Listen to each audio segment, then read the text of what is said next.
ఈ హైదరాబాద్కి మంచి నీళ్ళతో ప్రవాహం ఉండేటువంటి మూసీ నది రావద్దనేది వీళ్ళ కోరిక అధ్యక్ష. వీళ్ళు ఏ రకంగా అయితే పేదవాళ్ళు పేదవాళ్ళలానే ఉండాలి, మురుక్కుప్పలోనే ఉండాలి, వాళ్ళ జీవన స్థితిగతులు మెరుగుపడొద్దని కోరుకోవాలి. ఇవన్నీ కోరుకునేటువంటి వాళ్ళు మీరు ఈ రకంగా మూసి ప్రక్షాళన అడ్డుపడతా ఉన్నారు. ఇది కరెక్ట్ కాదు అధ్యక్ష. ఇది ఒక మహాయజ్ఞం, ఈ యజ్ఞం చేసేటప్పుడు మనం ఇచ్చినటువంటి ప్రదేశంలో చాలా స్పష్టంగా చెప్పారు. వీళ్ళు ఏమడిగారు అధ్యక్ష, మూసీ నదిలోకి వచ్చే నాళాలని శుద్ధి చేసి పంపిస్తారా లేదా మళ్ళీ మురికి వస్తారంటే చాలా స్పష్టంగా ఆ రోజు ప్రజెంటేషన్లో చెప్పారు. మూసీ నదిలోకి వచ్చే ప్రతి నాళాకి ఎస్టీపీలు పెట్టి వాటన్నిటిని శుద్ధి చేసిన తర్వాతనే ఆ నీళ్లను మూసీ నదిలో వదులుతామని చెప్పి ప్రజెంటేషన్లో చాలా స్పష్టంగా ఆ రోజు వివరించడం జరిగింది. దాని గురించి కూడా పక్కదోవ పట్టిస్తా ఉన్నాం అధ్యక్ష. ప్రజెంటేషన్లో ఇచ్చిన దానిపైన పబ్లిక్గా వెబ్సైట్లో కూడా పెట్టారు. అందులో ఏమైనా మీరు సలహాలు సూచనలు ఇద్దామనుకుంటే ఇవ్వండి అని చెప్పారు. అంతేకాదు అక్కడ పరివాహ ప్రాంతంలో ఉన్నటువంటి పేదవాళ్ళకి ఏమైనా ఇబ్బందులు ఉంటే వాళ్ళ ఆలోచనలు కూడా పరిగణలో తీసుకోండి అని చెప్పి వాళ్ళు ఇంతకంటే బెటర్ మెరుగైనటువంటి ఇంకేమైనా సలహాలు సూచనలు చేస్తామంటే వాటిని కూడా ఇంక్లూడ్ చేసుకొని వాటన్నిటిని అమలుపరచడం కోసమే రాష్ట్ర ప్రభుత్వం ఉంది తప్ప మీలాగా కేవలం ప్రచార ఆర్భాటం కోసం మొదలుపెట్టి ఏదో తూతూ మంత్రంగా చేసి వదిలేసేటువంటి ప్రక్రియలో ఈ ప్రభుత్వం లేదు అధ్యక్ష. చాలా స్పష్టంగా ఉస్మాన్ సాగర్ నుంచి గండిపేట దగ్గర నుంచి మొదలయ్యేటువంటి ఈ మూసీని మొదటి దశలో బాపు సరోవర్ వరకు పూజ్య మహాత్మా గాంధీ అస్థికలు ఎక్కడైతే ఆ సంగమంలో కలిపారో పాపం ఆయన అక్కడే ఉన్నాడు అధ్యక్ష. సత్యమేవ జయతే. ఆయన అందరూ కోరుకునేది ఎప్పుడు కూడా ఒకటే, మనం తీసుకునే ప్రతి నిర్ణయంలో అత్యంత పేదవాడు కన్నీళ్లు మనం తూడుస్తున్నామా లేదనేటువంటి ఆలోచన చేయండి అని చెప్పాడు. అందుకే ఈరోజు మూసీ ప్రక్షాళన జరిగేటువంటి కార్యక్రమంలో భాగంగా బాపూజీ ఘాట్ని అక్కడ గాంధీ సరోవర్గా పేరు మార్చడం కాదు, ఆయన ఆలోచన చేసినట్టుగా అత్యంత పేదవాడు కన్నీళ్లు తూడుస్తూ వాళ్ళకి ఆ శుభ్రం చేసినటువంటి హైజీనిక్ కండిషన్స్లో అభివృద్ధి చేస్తున్నటువంటి మూసీ పరివాహ ప్రాంతంలో వాళ్ళ భాగస్వాములు చేసేటువంటి ప్రక్రియ ఈరోజు రాష్ట్ర ప్రభుత్వం చేస్తూ ఉంది. దీన్ని అభినందించవలసిందిగా నేను వారిని కోరుతా ఉన్నాను. ప్రభుత్వమే చెప్తున్నది డిపిఆర్ లేదు అని ఎండి గారు చెప్తారు, డిపిఆర్ ఉందని మంత్రి గారు చెప్తున్నారు. ఉంటే టేబుల్ చేయమనండి. నెంబర్ 1. నెంబర్ 2, 50 మీటర్ల బఫర్ జోన్ జీవో మీరు ఇచ్చారన్నారు. 5 కిలోమీటర్ల అవతల ఉండే హనుమాన్ నగర్కి మొన్న నోటీసులు ఇచ్చారు. మరి ఏ ఆలోచన చేస్తున్నారో మాకు తెలియదు. మంత్రి గారు సమాధానంలో 1450 స్ట్రక్చర్స్ అంటారు. అక్కడ చూస్తే 10,000 స్ట్రక్చర్స్ అని గెజెట్ ఇచ్చింది గవర్నమెంటే. కుడి చేయి ఏం చేస్తుందో ఎడమ చేయికి తెలియదు. డిప్యూటీ సీఎం గారు పేదల మీద చాలా ప్రేమ ఒలకబోశారు. వెలుగుమట్లలో ఇల్లు కూడా వారే కూలగొట్టారు.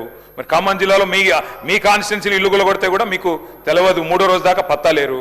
అధ్యక్ష, ఇంకొక మాట అధ్యక్ష, చాలా చెప్పారు ఇలా మంత్రి గారు. మాకు విచిత్రంగా అనిపిస్తుంది. మాకు అర్థమైంది ఏమంటే ప్రభుత్వం దగ్గర పైసలు లేవు, ప్రణాళిక లేవు. ఏడీబీ లోన్ ఇవ్వలేదు, ప్రణాళిక లేదు. కేవలం 1,50,000 కోట్ల దోపిడీకి మేము వ్యతిరేకం తప్ప మూసీకి వ్యతిరేకం కాదు. ఈ ప్రభుత్వ వైఖరికి నిరసనగా మేము వాకౌట్ చేస్తా ఉన్నాం అధ్యక్ష.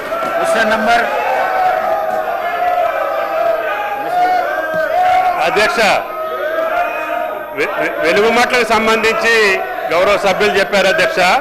దాని మీద వాళ్ళకి ధైర్యం ఉంటే, వాళ్ళకి మనసు ఉంటే వెలుగుమట్ల మీద డిస్కషన్కి ఈ సభ సిద్ధంగా ఉంది అధ్యక్ష. ప్రభుత్వం సిద్ధంగా ఉంది. గౌరవ సభ్యులకి మనం చేస్తున్న వెలుగుమట్ల మీద డీటెయిల్ డిస్కషన్ కూడా రాష్ట్ర ప్రభుత్వం సిద్ధంగా ఉంది. గౌరవ కేటీఆర్ గారు ఆ యొక్క విషయాలన్నీ తెలిస్తే వాడు సభలో కూర్చోవడానికి కూడా సిగ్గుపడాల్సిన పరిస్థితి వస్తుంది అధ్యక్ష. Question number 1747 legislative minister LA minister గారు. Question number 1747. సార్ అధ్యక్ష, ఈరోజు మరి టీఆర్ఎస్కు సంబంధించిన శాసనసభ్యుల వైఖరి ఏ విధంగా ఉందంటే, ఓ బురద జల్లేసి తుర్చుకో, ప్రజలకు సంబంధించిన సంక్షేమం మాకు అవసరం లేదు, దాని విషయంలో మేము మాట్లాడితే నిజాలు చెప్పలేము, సత్యదూరమైన మాటలు మాట్లాడాల్సి వస్తుందని వారి ఆలోచన, వారి దృక్పథం స్పష్టంగా కనబడేది అధ్యక్ష.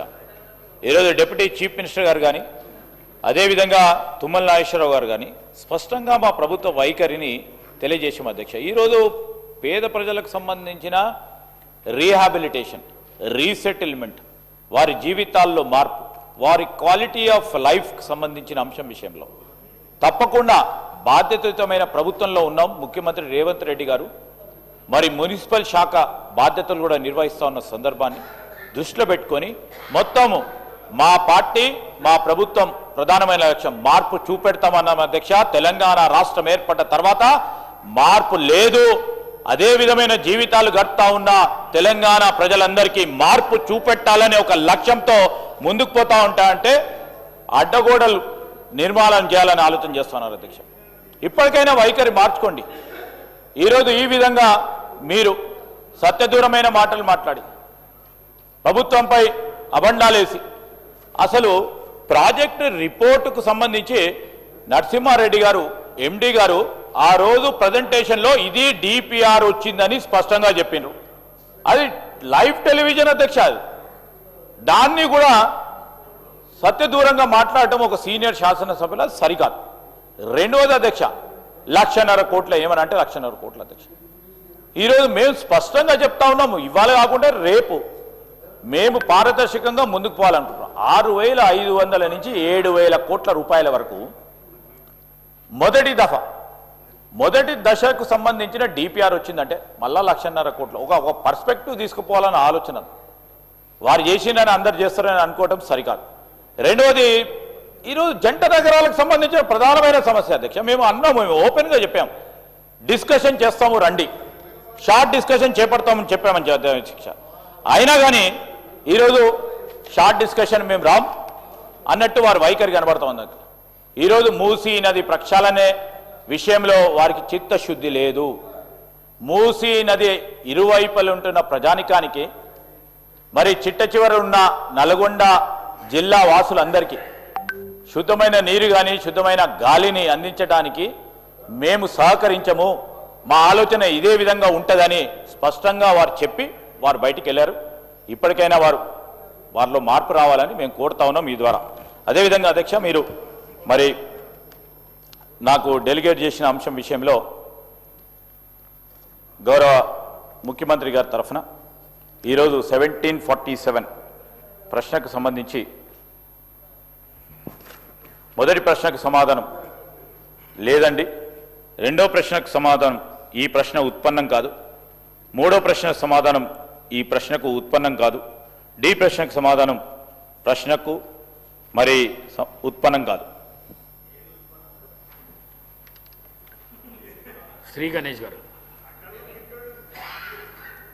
ధన్యవాదాలు అధ్యక్ష.